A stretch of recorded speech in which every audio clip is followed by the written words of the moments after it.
Good afternoon and welcome to the Midday News. Here's what we have in the bulletin. Fear grips Greenwood residents following gun attack on Monday. Police launch major operation in Highgate St Mary to deal with disorder.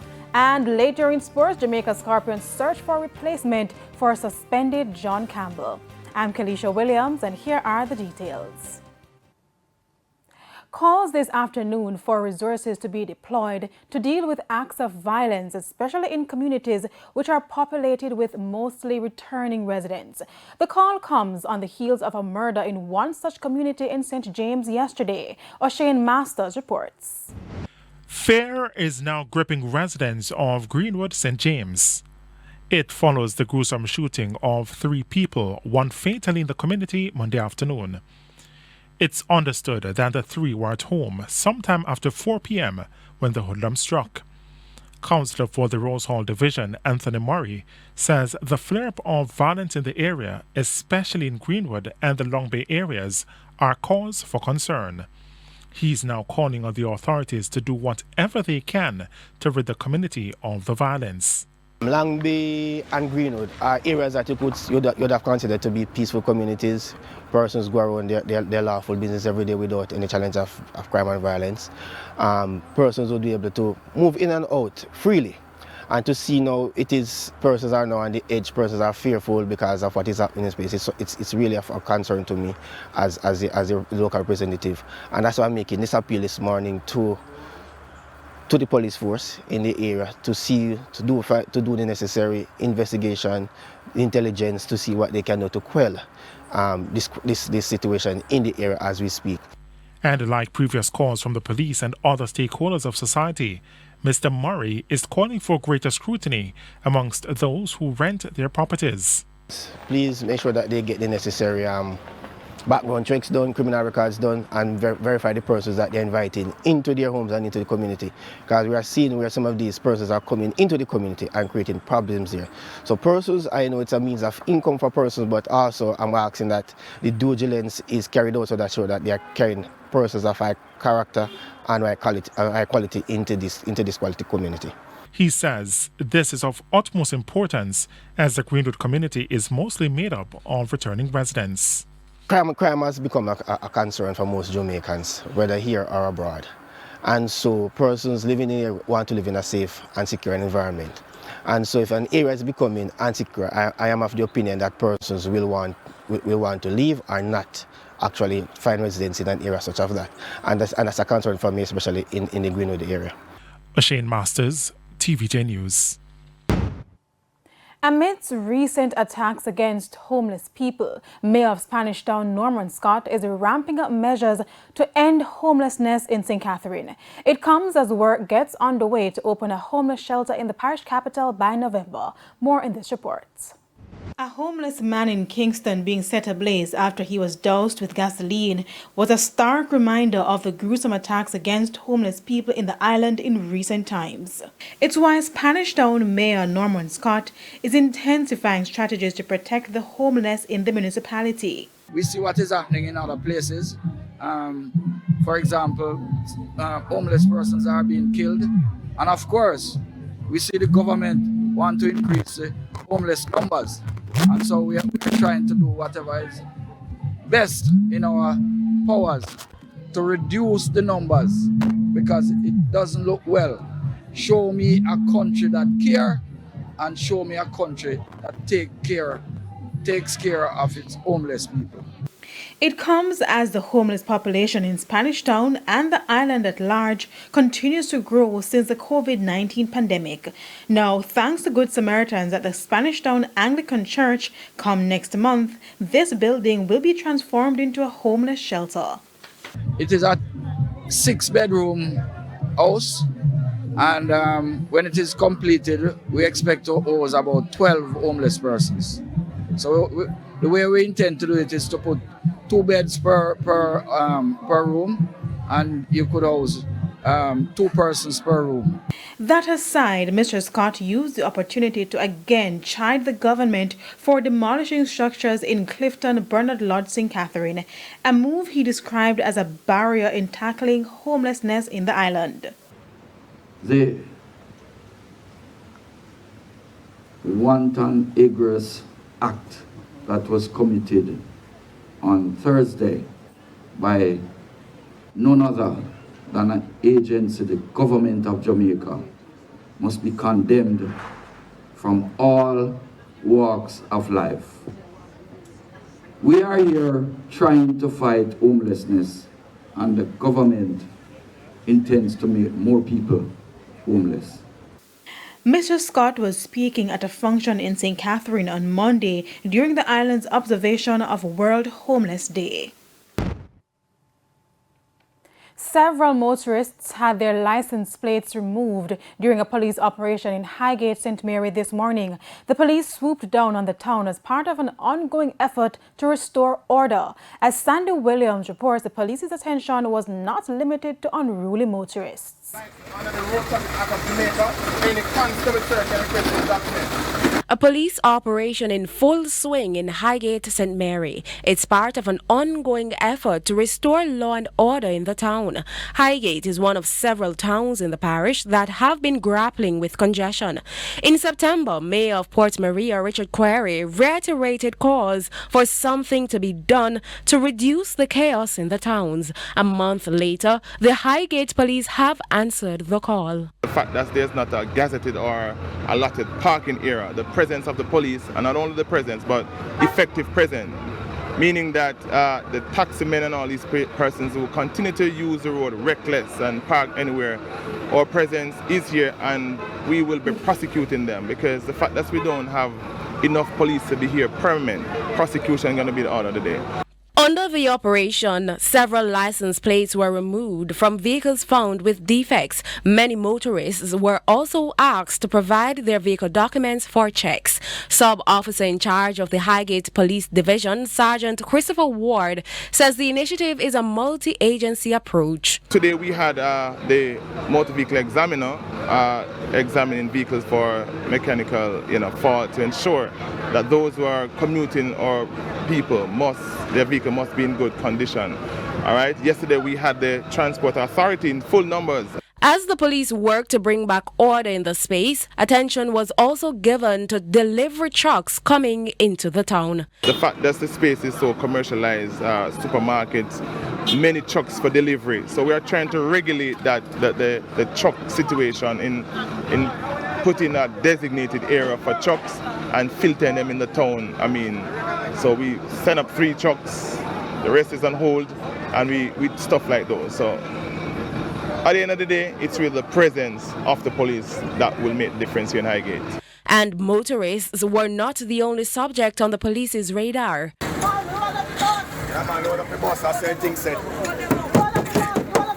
Sandy Williams, TVJ News.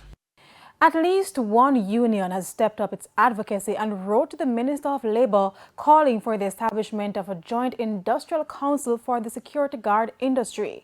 The move by the Union of Clerical, Administrative and Supervisory Employees UCASE follows the recent ruling that private security guards are employees and not independent contractors. More in this report. Since the Supreme Court's ruling on the matter involving the National Housing Trust and security company Marksman Limited, deep discussions have been ongoing as to the impact of the ruling. For one, it means significantly higher fees being charged by security companies for their services. But UK's President Vincent Morrison believes there is far more that will be needed. Hence, he says his organization has stepped up as there will be need for guidance in the security industry and for proper management of the affairs of the security guards. Hence, he says his organization has stepped up as there will be need for guidance in the security industry and for proper management of the affairs of security guards.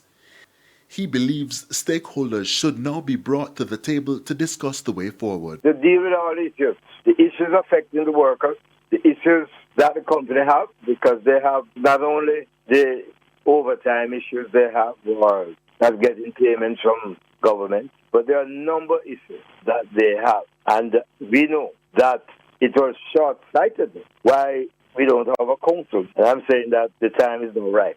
You cannot have 15,000, 20,000 workers without proper trade union representation.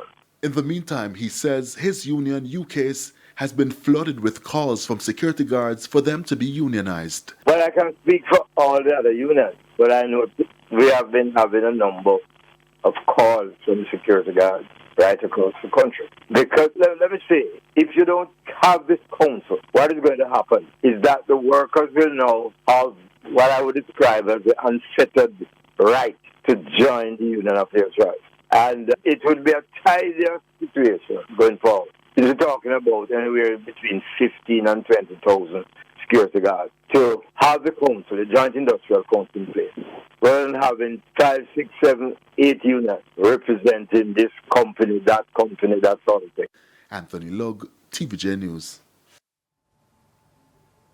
Over 10,000 residents of Exchange District and adjoining areas in Ocho, Rios St have finally received running water in their pipes. The National Water Commission, NWC, on the weekend unveiled a $141 million pumping system for residents to access reliable water for at least 22 hours per day. This major project is expected to end years of complaints from the residents. Minister without portfolio in the Ministry of Economic Growth and Job Creation, Matthew Samuda, says the government has been and is still putting similar water systems in several communities across the island. This is an investment in the resilience of the NWC as your sole and most important provider of potable water to be able to respond to disruptions in the network. This is a major investment. Now, it's not because we intend to shirk our responsibility, but resilience is important in a developing state. Samuda says all citizens who will benefit from this commodity has a responsibility to ensure that the NWC network is preserved. They're putting the entire network at risk because 9 times out of 10, they're not plumbers or engineers. So you're risking your water for them to get free water when you are paid. It cannot make sense. So hide, beg a credit, make a quick call any one of us. We will then react to it. We're not asking anybody to do anything brave apart from make the phone call. Meanwhile, Councillor for the Exchange Division, Ian Isaacs, said he is elated that the project has finally borne fruit and encouraged the residents to protect this lifetime investment.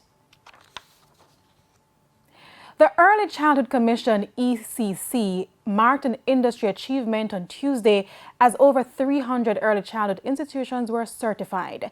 A cake-cutting ceremony was held at its head office in downtown Kingston, the first early childhood institution to be registered and operating under the standard laid out by the ECC was in 2016. So in a relatively short period of time, we have 300, and by early 2023, I understand there are at least 70 more lined up. As the sector grows, the Education Minister says they want to ensure it is a fully functioning sector with persons operating by the guidelines with fully trained professionals. In the meantime, Chairman of the Early Childhood Commission, Tricia Williams-Singh, revealed that a program will be introduced in the Ministry of Education to focus more on the certification of government schools. Because when you look at an early child institution that's privately owned, what it means is the owner is actually not government of Jamaica. It's an individual. It may very well be a church, it may very well be an organization, but the government is not the owner. And as such, all we do, or they do, speaking on behalf of, is a stipend. It's now time for the Business Minute. Here's Cody and Barrett.